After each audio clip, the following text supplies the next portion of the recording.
Connecting one habit to another is a great way to start a new routine. There's no way I'm going to be insulted when I call my video channel Crippled CEO. I listen to a lot of audiobooks. I figured out that the secret for me is to stack the habit of listening to the audiobook on top of something I'm going to do anyways. So I put an Alexa near my bathroom. And whenever I come in to tinkle, I tell her to play my audiobook. I mean, I'm definitely going to use the bathroom anyways, so I might as well stack this other habit on top of it. And the process of using the bathroom, going to tinkle, takes about 5 or 6 minutes for me because I'm in a wheelchair and I've got all this stuff going on. So that's all to listen to for, but I do it every time, every day, and I've consumed a decent number of audiobooks this way. Connecting one habit to another is a great way to start a new routine. Here's a quick synopsis of all of my recent listens for you all. If you've read or listened to any of these, let me know your favorite. And if you have a book you think I should check out, please let me know. I am always on the hunt for new books. So here we go, let's get started. The first one is Crushing It by Gary Vaynerchuk. Gary's like a walking motivational meme. He's all about hustling your way to success, leveraging the power of social media, and shouting, "You're gonna crush it," while you're at it. He's great. And particularly the second half of the book where he goes through each social media platform is still great, even though it's a little bit outdated by now. Oversubscribed by Daniel Priestley is fantastic. It teaches you how to become like Apple or Supreme, right? There's a reason why people flock to these brands, and the key is to having less supply and more demand. The next one is The War of Art by Steven Pressfield. And this is a great lesson in creativity. Resistance is what's stopping you from unleashing your inner creative beast, and he tells you how to defeat it. The E-Myth Revisited by Michael Gerber. Running a business is not just about doing the work. You have to set up systems. You want to make it into a franchise prototype. And Michael Gerber puts this in an amazing way. It's essential if you're starting a small business. Extreme Ownership by Jocko Willink is one of my favorite books of all time. It's by Navy SEAL Jocko Willink, and he uses the lessons he learned as a Navy SEAL to teach you how to lead. It's great. Creativity Inc. by Ed Catmull is the story of Pixar. He dives deep into the biography of Pixar, how it got started, talks about Steve Jobs, and then the lessons that he learned from that on how to run a business. It's really good. Tribe of Mentors by Tim Ferriss is a collection of lessons from different super successful people, and it's kind of like these bite-sized deals. Very similar to the next one I'm going to talk about, which is Tools of Titans by Tim Ferriss. You can kind of use both of these like encyclopedias, just a bunch of life hacks from some of the most successful people in the world. I loved it. Good to Great by Jim Collins. This is one of those quintessential business books that you kind of have to read if you're going to start a business, especially for big businesses. They use a lot of data science to figure out the difference between good companies and great companies, and they share that information with you.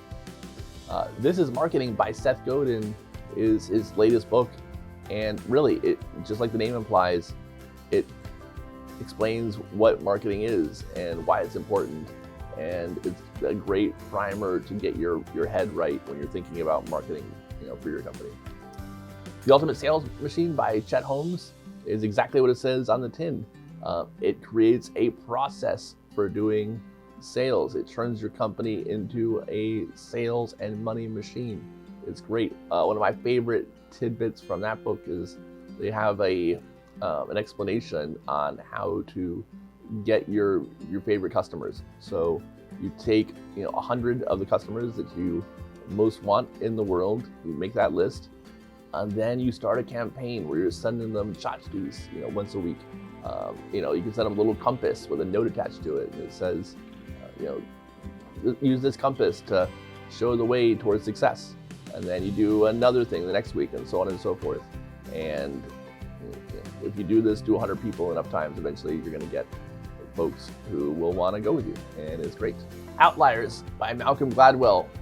You've probably heard of this one. It's really popular. I got to it a lot late, but Gladwell's book is all about why the world's most successful people aren't just lucky, they're outliers. And it goes into that some of it really is just kind of luck, but a lot of it isn't. It's a great read. The Effective Executive by Peter F. Drucker is a classic.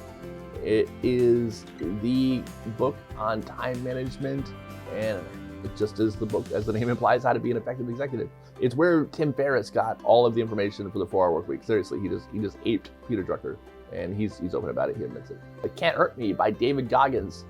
It's autobiographical. It explains, how David Goggins became the crazy maniac that he is. It goes into his story as a Navy SEAL and then as an ultramarathon runner. And besides being this great autobiography, it's also a motivational book on how to get your life on track and how to become the best version of yourself that you always wanted to be.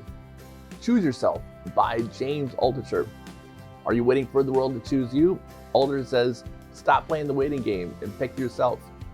No one's going to come save you, only you can do it. And James gives you the ideas and tools to get your mind aligned in that direction.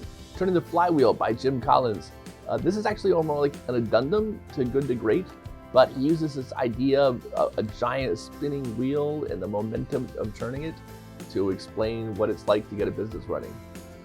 The Dichotomy of Leadership by Jocko Willink is the sequel to Extreme Ownership, and explains how leadership's a balancing act. It talks about some of the contradictions in the book between being too serious and too severe versus being too lax, and it's just kind of a nice addendum to the first book. Thinking Fast and Slow by Daniel Kahneman. Kahneman divides our thinking into 2 speeds, quick and intuitive or slow and deliberate. And he discusses the pros and cons, the science behind each one. A great insight into the thing you use every day, which is your brain. Start with Why by Simon Sinek. Most companies use how to decide what they're going to do when they should be using why. Knowing why you're doing something allows all your other decisions to become much easier. While the whole book is really good, I think you can read like the first half and kind of get the joke and skip the rest. But the idea, though, that you should start with why is really good. How to Win Friends and Influence People by Dale Carnegie. You've probably heard this one. The name always sounded kind of scammy to me, but this is the book on learning just how to be a good person, almost. How to be a person of character that people respect and want to do business with. Dale Carnegie is obviously a legend of this, and I think reading this gives you a lot of insight into other books who reference his work all the time. The Tao of Seneca by Seneca. We were talking about Dale Carnegie being a legend. He ain't got nothing on Seneca, though. The Tao of Seneca is almost like a Greek Proverbs. Just one lesson after another. Great book. You can read it in bits. That's what I did. Steve Jobs by Walter Isaacson. Steve Jobs had an amazing story, and this is the official biography that his family signed off on, that he signed off on, that he participated in. Incredible human being with an incredible life, both inspiring and also kind of a jerk. It's great to learn about him. Principles by Ray Dalio. Ray Dalio is one of the most successful investors of all time, and he explains how he set up his company and his life. Very interesting. Small Giants by Bo Burlingham. This is kind of the answer to Good to Great, but if you're a small business, and it creates a good argument for why you don't have to be big in order to be successful. Never Split the Difference by Chris Voss. This is my favorite self-help book of all time. Chris Voss used to be the head of the FBI's international hostage negotiation team, and he's taken those tactics from the FBI and applied them to real life. Every single page is a tactic that you can use. Love this book. I've listened to it, I think, at least 3 times. Fantastic. If you only pick one of these, Never Split the Difference by Chris Voss is probably the one I would beg you to check out. Tribe by Sebastian Junger. It is about that sense of belonging we crave. Junger takes us back to our tribal roots and reveals how this longing affects our modern lives. People are happier in war times when they're with a small group than they are in peacetime alone. It's mind-blowing, and he talks about all of that. It's really interesting. Hashtag Ask Gary Vee by Gary Vaynerchuk. It's like having a heart-to-heart with Gary Vee himself. He's answering questions from viewers about social media and entrepreneurship. It's a little bit older, so some of the stuff is a little outdated now, but still, I think really worth listening to. The 4-Hour Workweek by Tim Ferriss. I avoided this book for a long time because the name sounds kind of like cliche and stupid, but it's actually really good, and it kind of reshaped the way I look at time and time management and outsourcing and money. It inspired me to go hire assistants from India, which we use to this day in our business, which I think everyone should do for their business and their personal life. Really great book. It was the original book that kind of catapulted him to where he is now, and I highly recommend it. Sapiens by Yuval Noah Harari. If you ever wondered how we, the Homo sapiens, ended up ruling the world, Harari takes us back in time to answer just that. It's like a time machine without the DeLorean. I felt like I had a degree in anthropology by the time I was done with it. It's excellent. The Little Red Book of Selling by Jeffrey Gitomer. Jeffrey Gitomer is an excellent salesman, and it's a short read, thin book, but packed full of excellent information about becoming an expert salesman. I've read it a couple times. It's very good. The Thank You Economy by Gary Vaynerchuk. I think this is maybe his hidden gem. He thinks that in the future everything's going to be about exchanging gratitude, and I tend to agree with him. Don't miss the Thank You Economy. The 4 Agreements by Don Miguel Ruiz. He goes into the 4 quintessential areas of life that if you get right, then everything else kind of falls into place. It's a classic. It's kind of well known among the self-help folks. Very good book. You don't have to be in business to like it. It'll help you kind of no matter who you are. You know who was reading me like a book last night? Your mom. And she just kept flipping my pages.